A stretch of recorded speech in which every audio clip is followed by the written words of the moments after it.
Untuk sekarang kita akan membahas mengenai pagar laut. Pagar laut adalah konstruksi buatan yang dibuat untuk membatasi, melindungi, atau memperjelas batas wilayah perairan tertentu, baik untuk kepentingan negara, industri, atau individu.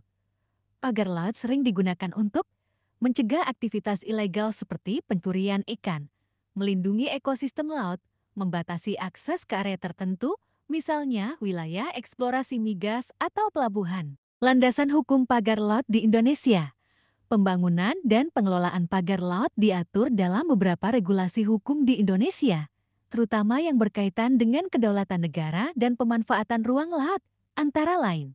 Undang-Undang Nomor 32 Tahun 2014 tentang Kelautan, Pasal 7 menegaskan kedaulatan dan yurisdiksi Indonesia atas wilayah lautnya. Pagar laut dapat menjadi salah satu alat untuk menjaga kedaulatan. Undang-Undang Nomor 26 Tahun 2007 tentang Penataan Ruang mengatur perencanaan tata ruang laut yang meliputi zona konservasi, perlindungan, dan pembangunan di wilayah pesisir dan laut. Konvensi Hukum Laut Internasional (UNCLOS) 1982 mengatur hak dan kewajiban negara pantai atas wilayah laut, termasuk pembuatan pagar laut untuk kebutuhan spesifik, selama tidak melanggar prinsip kebebasan navigasi di laut internasional. Peraturan Menteri Kelautan dan Perikanan beragam aturan spesifik terkait zona perlindungan dan pengelolaan sumber daya laut. Fungsi dan manfaat pagar laut. Pertama, keamanan nasional.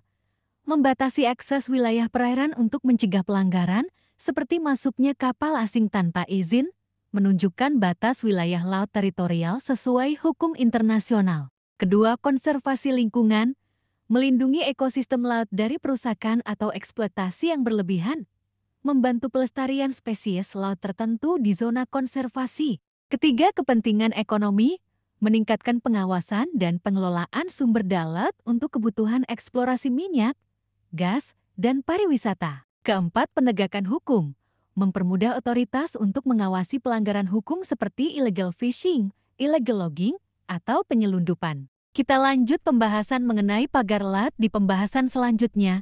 Jika konten ini bermanfaat, jangan lupa share konten ini kepada semua orang agar mengetahui mengenai hukum lainnya. Jangan lupa kunjungi media sosial TikTok, Instagram, dan YouTube kami yaitu Belajar Hukum 07 dan jangan lupa like dan follow konten ini agar tidak ketinggalan info terkait hukum lainnya. Salam neracara hukum.